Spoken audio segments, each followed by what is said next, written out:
going to be real with you, this film simply sucked. These Sony Marvel Spider-Man films for their villains, you never go into them expecting much, but at least the Venom movies, they have been good or maybe alright, but here they just take that slop from what they did for their past films and put the Venom band-aid on it to inject it on some side of crack. It's just this constant joke and gag paired with the plot of the film just running away from any sort of cohesion. And on that, watching this movie, I saw its runtime was under 2 hours, which to be fair, pretty on brand with these movies. Like Let There Be Kind was even shorter than this. But damn, that was a very, very painful 2 hours to sit behind. The pacing of this film is completely off. The film starts off in this weird way because this is the third installment in your trilogy. Like, you don't really need to give us this generic group of bad guys at the start for Venom to just bully. And what even led up to it was not even like in an interesting way that was fun or something. Like the fight sequence was cool, I'll give them that. But if you just wanted to reintroduce our character, you could have just done it in a way that looked better and felt better. It just felt like this was super forced in the movie, and it did not fit the whole film, which, to be honest, the film itself is just nothing and makes no sense. See, people hate Let There Be Carnage. I did a video on all the Sony films, the Sony Marvel ones, and I did not like it too. My real problem was that film was just way too goofy, especially compared with how the first film went. But it still was a movie that somehow took me from point A to point B. And this movie is just a bunch, I'm talking about Venom 3 right now. Venom 3 is just a bunch of ideas thrown in, some really questionable ones, and yeah, some were cool for like 5 minutes. But it's like when they were storyboarding this film, they were like, let's just throw in everything we can. We'll introduce Null, who I'm not even going to talk about in this review because he literally does nothing in the film. We'll put symbiote animals for like 5 minutes. Joker is a musical, so let's have a dance or musical number here. Tom Cruise does plain stuff, so let's do that too. And it's crazy because these things just happen and does nothing to the story. Like that plane bit, for example, where did that come from?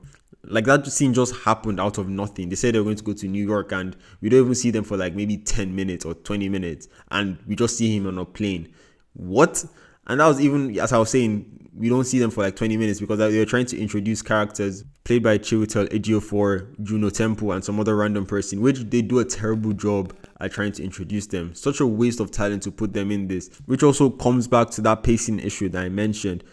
Like, it tries to set up this Area 51 base and them having this special division for symbiotes and these characters that I just mentioned. And we even see an origin for one of them. And I'm like, what is this actually here for? Why are you wasting the precious runtime that you're trying to cut down to 2 hours, less than 2 hours, just to show us these things that literally does not add anything to the end of the film? Just takes you out of the film for a good like 10-15 minutes. And for what? To show us like some sort of redemption arc at the end. Am I supposed to like cheer for her? Am I supposed to care for her? Use that money, if you want to even save it to be down bad, just use that money to fix up the VFX, because there are some parts in the introduction to the Area 51 bits that just look daunting with the fake cars and driving and everything. They also make the dumb decision to create this whole narrative that eliminates the best parts of the first films, like Michelle Williams and Reed Scott. And to be fair, we did get Michelle back, but in the capacity that they did, what the hell were they doing? This movie is truly a whole lot of nothing and suffers from them having too many characters. And for like a film that has had 3 movies, and in the first 2 films you've had like recurring characters, the audacity to make this third film and just try and introduce a bunch of random characters and just throw them in that conclusion, also paired with the billion things that's happening there, that you just really do not care about anything that's going on. And they also throw in this cheap nostalgia at the end for people to buy into. Come on. What are you doing? Just make a bad film and be proud of that bad film you make. But see, hey, Venom The Last Dance. Is this film fun? Maybe you can call it that. But we cannot keep letting these guys get away by making horse shit. Add a couple cool ideas and then just pass it as a fun film. These Venom movies from the start were not the second coming of a comic book movie or anything, but they had the potential to be different.